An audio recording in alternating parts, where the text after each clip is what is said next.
اور آج اندازہ نہیں ہے ہم کو کہ جس کی بیٹیاں گھر کی دہلیز پہ جوان اس کی زندگی کتنی کٹھن گزر رہی ہے.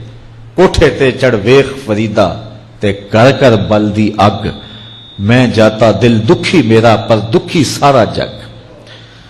تو پورا معاشرہ اس وقت اس اذیت سے، اس کڑن سے گزر رہا ہے کہ بیٹیاں جوان ہیں اور رشتے نہیں مل رہے، اور پھر اگر رشتے مل رہے ہیں تو بیٹے والوں کے نخرے ہی بڑے عجیب ہیں.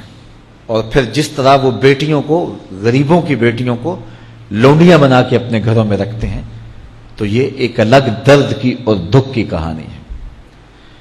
میرے پاس لوگ آتے ہیں، دعا کیجئے، کاروبار نہیں ہے، معاشی بحران ہے، مالی پریشانیاں ہیں، بچے کے امتحان سر پہ ہیں، بہت سارے مسائل لے کر لوگ آتے ہیں، لیکن کوئی نہیں، لوگ حوصلے سے مصائب کا مقابلہ کرتے ہیں، کاٹتے ہیں.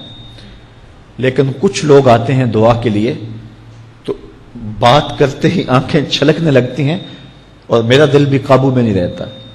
لوگ کہتے ہیں کہ حضرت دعا کرو، بیٹی سسرال میں دکھی ہے، اللہ سکھ دے دے. تو میں دعا بھی کرتا ہوں، لیکن میں تنہائی میں جا کے روتا ہوں کہ اس درد کا مداوع کیا ہے، اس دکھ کا علاج کیا ہے. اور معاشرہ تیزی سے اس تکلیف کی طرف بڑھ رہا ہے، اور طلاق کی شرح بھی جو ہے وہ بڑھتی چلی جا رہی ہے. میرے پاس ایک دن ایک صاحب آئے، ساتھ ان کی بیوی تھی، اور میں انہیں جانتا ہوں، عزت دار لوگ تھے. تو انہوں نے کہا کہ ہم آپ سے کوئی تنہائی میں بات کرنا چاہتے ہیں. تو ان کے اپنے عزیز تھے، بیٹیاں اس شخص کی زیادہ ہیں، اپنے عزیزوں میں شادی کر دی. تو اس وقت انہوں نے طے کر لیا کہ کوئی بات نہیں، ہم جہیز نہیں لیتے. لیکن وہ باپ بلک بلک کے مجھے کہہ رہا تھا کہ کتنے دنوں سے میری بیٹی گھر آ کے بیٹھی ہوئی ہے، اور وہ کہتے ہیں کہ اتنی دیر واپس نہ آنا جب تک تیرا جہیز پورا نہیں ہو جائے گا. میں کہتا ہوں کتنا صفاق معاشرہ ہو گیا ہے اور کتنے کٹھن حالات ہو گئے ہیں. تو جب معاشرہ اس کیفیت میں چلے جائے تو پھر انارکی پھیلتی ہے اور معاشرے پھر قائم نہیں رہتے.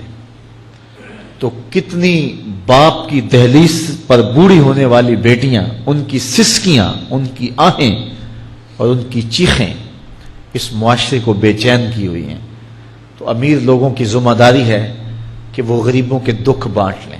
اللہ تعالیٰ ارشاد فرماتا ہے کہ فکو رقبہ او اطعام فی یوم ذی مسغبہ، کسی پھنسے ہوئے کی گردن چھڑانا یہ بڑی نیکی ہے. تو اس وقت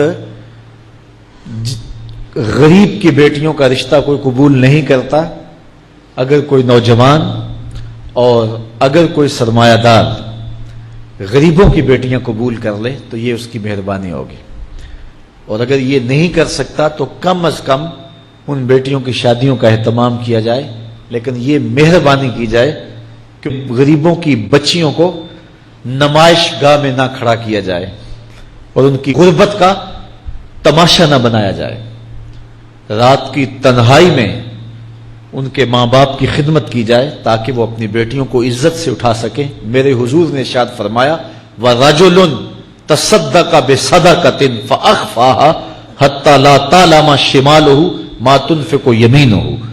جس شخص نے تنہائی میں خیرات کی کہ دائیں ہاتھ نے جو خرچ کیا بائیں کو پتہ بھی نہ چلا، قیامت کے دن جب کوئی سایہ نہیں ہوگا اللہ اس شخص کو اپنے عرش کا ٹھنڈا سایہ عطا فرمائے.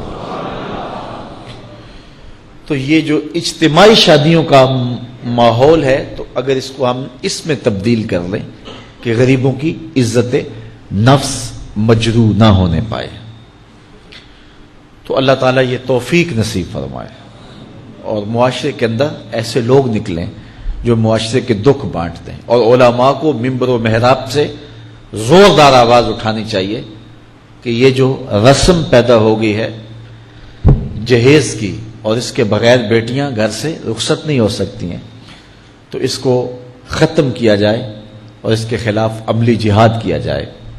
اور اس کے لیے امیر لوگ نمونہ بنیں. غریب لوگ تو نمونہ بن نہیں سکتے، مشکل ہے ان کے لیے، لیکن امیر لوگ اگر نمونہ بنے تو وہ بن سکتے ہیں اور معاشرے کے اس ناسور کو ختم کیا جا سکتا ہے، اور غریبوں کی بیٹیاں عزت سے اپنے پیا گھر سدھار سکتی ہیں، اور ان کو جو ہے ان کے ماں باپ کو تسکین کی اور چین کی نیند آ سکتی ہے۔